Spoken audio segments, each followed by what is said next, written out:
સત્ય સનાતન ધર્મની. ભગવાનભાઈની નિર્વાણ તિથિ નિમિત્તે આજે આપણને ભજન કરવાનો અવસર મળ્યો.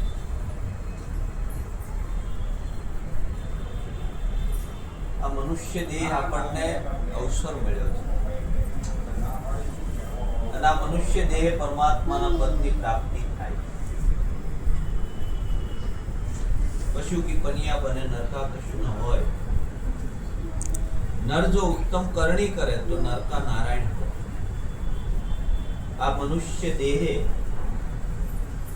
બીજા કોઈ દેહ નહીં, પણ મનુષ્ય દેહ આ મહિમા છે. આ પદની પ્રાપ્તિ થાય. જો એવા કોઈ સદગુરુ મળી જાય, પોતાના નિજ સ્વરૂપની ઓળખાણ થાય,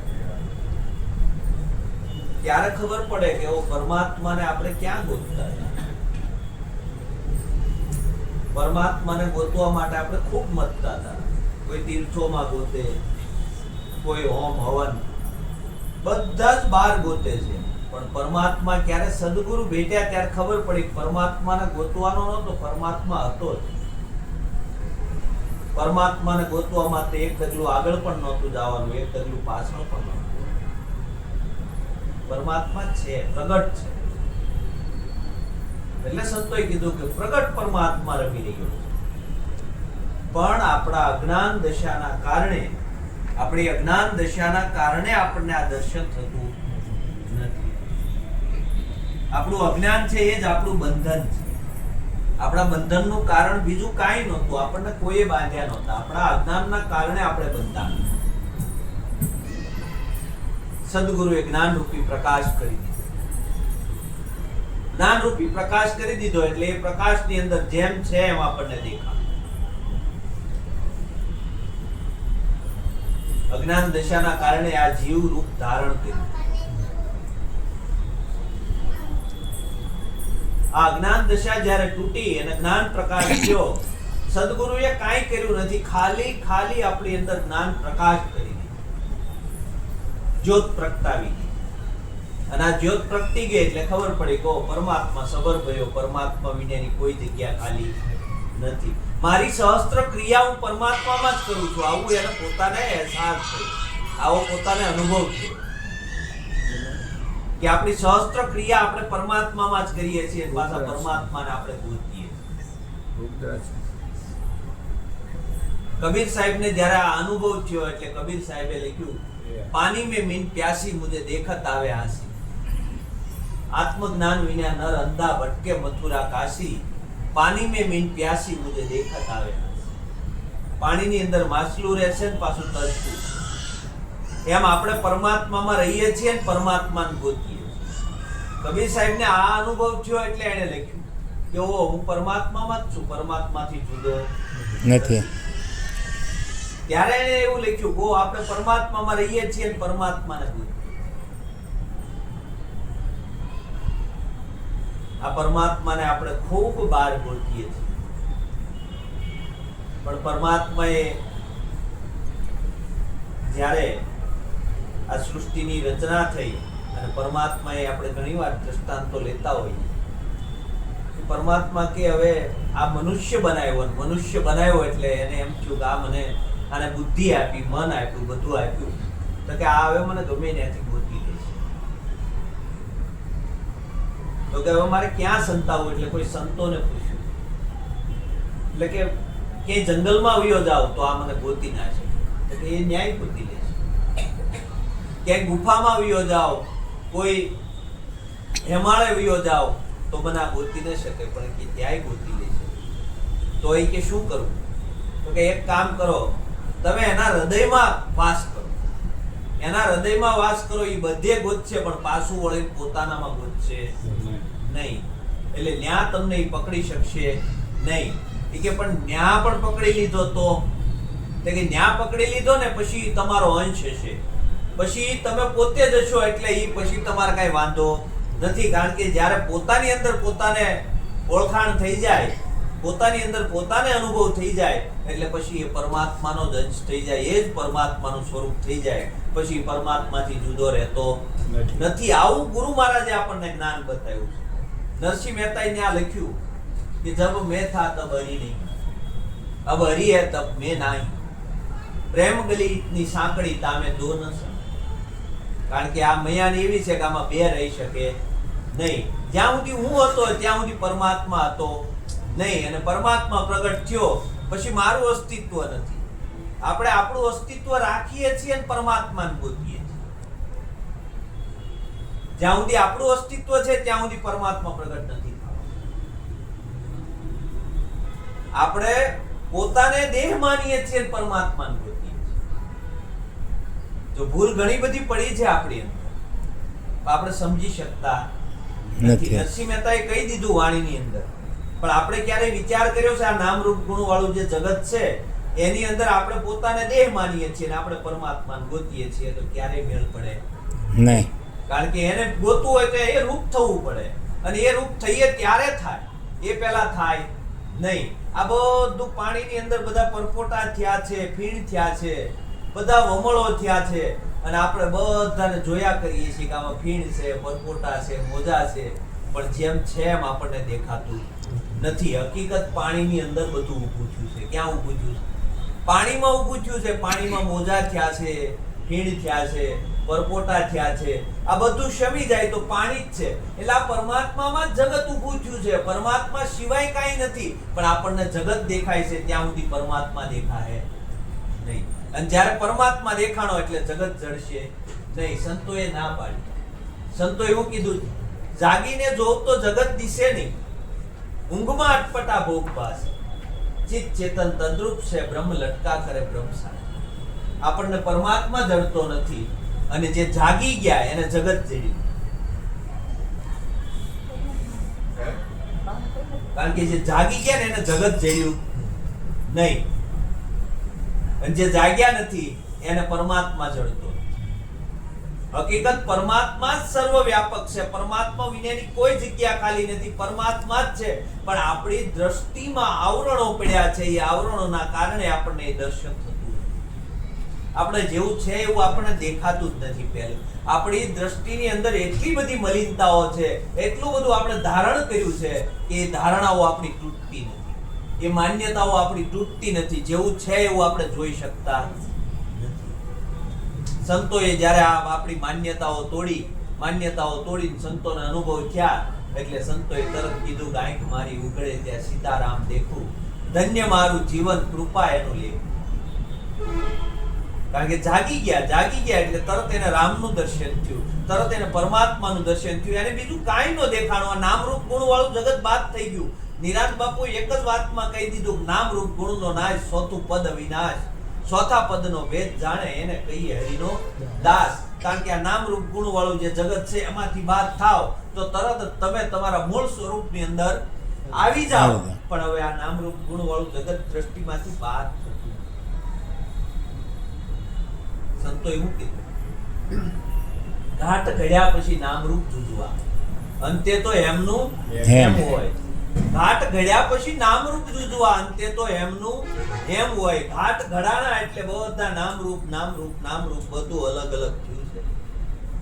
ઘાટ ઘડાણા એટલે નામ પડ્યા બધા, કે દોરો છે, વીટી છે, મંગળસૂત્ર છે, હાર છે, પોસો, બદલો, બધા નામ પડ્યા. પણ અંદરથી જો સોનું લઈ લેવામાં આવે તો પછી કોઈ હારનું કે બુટ્ટીનું કે કોઈનું અસ્તિત્વ રહેતું નથી. એમ જ આ જગતની અંદરથી જો પરમાત્માને લઈ લેવામાં આવે તો જગતનું અસ્તિત્વ છે નહીં. પણ આપણને જગત દેખાય છે, પરમાત્મા દેખાતો નથી. જેવી રીતે ઘાટ દેખાય છે, પણ જે અઘાટે સોનું અંદર છે એ સોના ઉપર આપણી દ્રષ્ટિ જાતી. અને આની ઉપર જ્યારે દ્રષ્ટિ જાય, સદગુરુ આ દ્રષ્ટિ આપી આપણને. આને દિવ્ય ચક્ષુ કીધા. અને આ દિવ્ય ચક્ષુ, આ જ્ઞાન ચક્ષુ મળ્યા. આ જ્ઞાન ચક્ષુ મળ્યા એટલે આપણને જેમ છે એમ દર્શન. આપણે જેમ છે એમ નથી જોતા. આપણને દેખાય છે સામે ખુરશી પડી છે તો આપણે બોલીએ ખુરશી. હકીકત આપણને દેખાય છે પ્લાસ્ટિક, પણ બોલીએ હું ખુરશી. ખુરશીનું અસ્તિત્વ છે નહીં. દેખાય છે પ્લાસ્ટિક, છતાં એની ઉપર આપણે ખુરશીનો આરોપ કર્યો. એમ દેખાય છે પરમાત્મા, પણ એની ઉપર આપણે જીવરાજભાઈનો આરોપ કર્યો. આ બધા નામરૂપ ગુણનો આપણે આરોપ કર્યો છે. આપણને જેમ છે એમ દેખાતું. આ બધું જે આપણને ધારણ કરી લીધું છે ને, આ ધારણાઓ, આપણી માન્યતાઓ, એ માન્યતાઓમાંથી આપણું જીવન નીકળતું નથી. આ ધારણાઓ તૂટતી નથી. સદગુરુએ આ ધારણાઓ જ તોડી છે. ભાઈ તે આ બધું પેલા મૂકી દે. જે તે માની લીધું છે એ બધું મૂકી દે. આ નામ રૂપ ગુણ વાળું જે આ જે તન મન ધન શીશ આ બધું છે એ મને પેલા લબાસો હોંપી દે. આ હોંપી દે પછી તું કોણ છો એ જોઈ. આ બધું હોંપ્યું ને ત્યારે ખબર પડી ગો આ કાંઈ નહોતું, છતાં મારું તો આ બધાને જાણવા વાળો હું તો હતો ને હતો. તમે બધાથી ન્યારા છો. તમારા વડે વિશ્વ છે, તમારા દ્વારા આ જગત છે, પણ આપણે એ માનવા તૈયાર નથી. કારણ કે પોતાના વડે જ છે. હકીકત સંતોએ શું કીધું? સંતોએ કીધું કે એક તું પૂરણ બ્રહ્મ નિજ અખંડિત આત્મા સચ્ચિદાનંદ રૂપ તારું પૂરણ સો પરમાત્મા. તું જ પૂરણ પરમાત્મા છો. અને છતાં આપણે પરમાત્માને આપણાથી જુદો માની એટલે જીવ દશામાં આવી. આપણે જીવ દશામાં આવ્યા એનું કારણ જ એક છે કે આપણે પરમાત્માને આપણાથી જુદો માન્યો. જુદો માન્યો એટલે જીવ થયો. સંતોએ કીધું કે એક તું પૂરણ બ્રહ્મ, તું જ છો પૂરણ બ્રહ્મ, નિજ અખંડિત આત્મા સચ્ચિદાનંદ રૂપ તારું પૂરણ સો પરમાત્મા. સચ્ચિદાનંદ સ્વરૂપ છે તારું, તું પૂરણ પરમાત્મા છો, પણ એ માનવા તૈયાર નથી. સદગુરુએ ન્યા આપણી સુરતાને લઈ ગયા, ન્યા આપણી દ્રષ્ટિ લઈ ગયા, અને ન્યા દ્રષ્ટિ લઈ ગયા ને ત્યારે આ જ્ઞાન થયું, ત્યારે આ આપણને આનંદ છે. જે આનંદ છે ને ભીતરનો આનંદ છે. ભીતરનો આનંદ કેમ છે કે ભાઈ સચ્ચિદાનંદ સ્વરૂપ છે, પોતાનું સ્વરૂપ છે, કાંઈ ન હોય છતાં આનંદ છે. આપણને એમ થાય કે બધું ભેગું કરીએ, કંઈક મળી જાય પછી આપણને આનંદ આવે. કાંઈ ન હોય છતાં સંતોએ કીધું આનંદ છે. કારણ કે સચ્ચિદાનંદ સ્વરૂપ છે એ પોતાનું છે. આપણે રાત્રે સુઈ જાય એટલે ઘર ન હોય, બાર ન હોય, કુટુંબ પરિવાર બરોબર કાંઈ ન હોય, છતાં સવારમાં જાગીને એમ કે ઓ ખૂબ સરસ નીંદર આવી, ખૂબ આનંદ હતો. એમ આ આનંદ ક્યાંથી આવ્યો છે? આનંદ છે એ તો પોતાનું સ્વરૂપ છે, પણ આપણે શું કરીએ છીએ? આનંદ બહારથી ગોતીએ છીએ. આનંદ ક્યાંય બહાર મળે નહીં. આનંદ કોઈ પદાર્થોમાંથી આનંદ મળતો નથી, પણ આપણે પદાર્થોમાંથી આનંદ ગોતવાના ટેવાયેલા છે. એ આનંદ આપણને ભીતરથી આવે છે, અને છતાં આપણે એમ માનીએ છીએ કે મને બહાર પદાર્થો મને આનંદ આપે છે. હકીકત પદાર્થ કોઈ આનંદ આપી શકે નહીં. જો પદાર્થ આનંદ આપતો હોય તો એક પદાર્થ આપણને આનંદ આપે, એ પાછો બીજા વ્યક્તિને પાછું દુઃખ આપતો હોય, એને દુઃખ આપે ને આપણને આનંદ આપે, એવું બની શકે નહીં. આનંદ છે એ પોતાનું સ્વરૂપ છે, એટલે ભીતરથી આનંદ આવે છે. આપણો પેલું દ્રષ્ટાંત સંતો લેતા હોય છે કે ભાઈ કૂતરું હોય એ પેલું હાડકાને લઈ આવે, હાડકું લઈ અને મોઢામાં સાયવા જ કરે. આજુબાજુના કૂતરાઓ આવે તો એની હારે ભસી બધાને કાઢી મૂકે, પણ એ હાડકાનો ટુકડો કોઈને આપે નહીં. મોઢામાં સાયવા જ કરે. અને એ સાવતા એ હાડકું એટલું બધું કડક હોય કે એના પેઢા હોય ને એને સોલી નાખે. પેઢા સોલાઈ જાય એટલે અંદરથી એના ને એનું લોહી એ ટપકવા મળે, અને લોહી ટપકે એટલે ખારું લાગે ને એને એમ થાય કે હાડકામાંથી મને આનંદ આવે છે, હાડકામાંથી મને આનંદ આવે છે. પણ જોવે ને તો પોતાના જ પેઢા સોલાય છે અને પોતાની અંદરથી જ પોતાને આનંદ આવે છે. હકીકત આપણું પણ કંઈક આવું જ થયું છે. આપણને એમ થાય છે કે આ જગતના ભૌતિક પદાર્થો આપણને આનંદ આપી શકે, પણ નહીં. એ આપણા આયુષ્યને ખાય અને આનંદ આપણો જ છે, અને છતાં આપણું આયુષ્ય જ એની અંદર ખાઈ છે.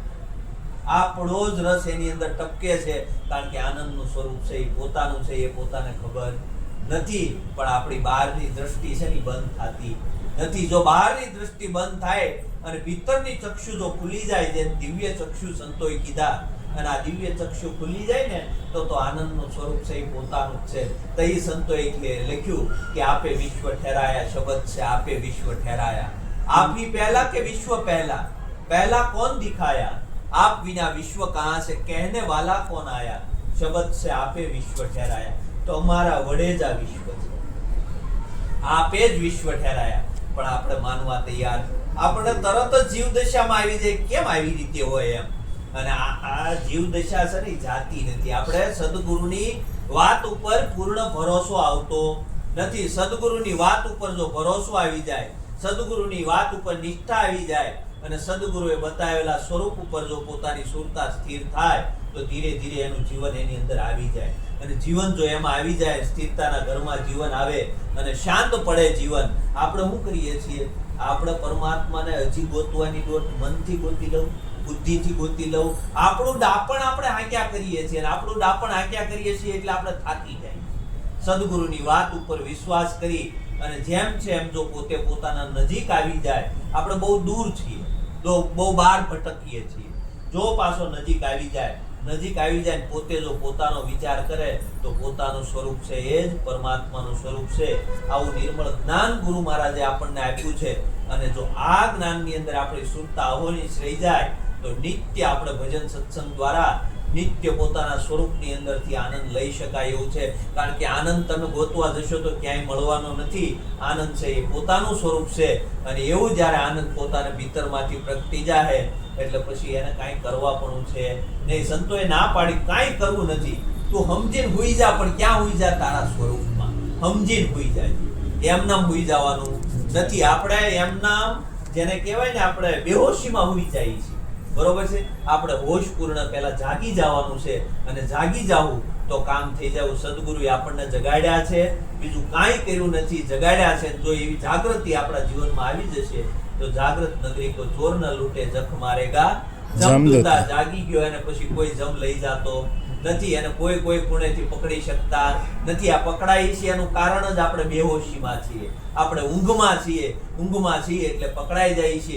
એટલે આપણા નવા ઘર બન્યા જ કરે છે. આપણે નવા ઘર બનાવ્યા જ કરીએ છીએ. આ આપણી વૃત્તિઓ છે ને, એ આપણા નવા રહેઠાણો બનાવ્યા જ કરે છે. અહીંથી વૃત્તિ સટકીને પાછી ત્યાં ગઈ, ત્યાંથી સટકીને પાછી આગળ ગઈ, કારણ કે આ વૃત્તિઓ સટકીને વૃત્તિઓ જ આપણને આ બહાર લઈ જાય છે. જેટલી વૃત્તિઓ અંતર્મુખ થશે અને જેટલું જીવન પોતાના સ્વયંમાં આવશે એટલો જ ભીતરમાં આનંદ આવે, એવી ગુરુ મહારાજની વાત છે. સદગુરુ મહારાજની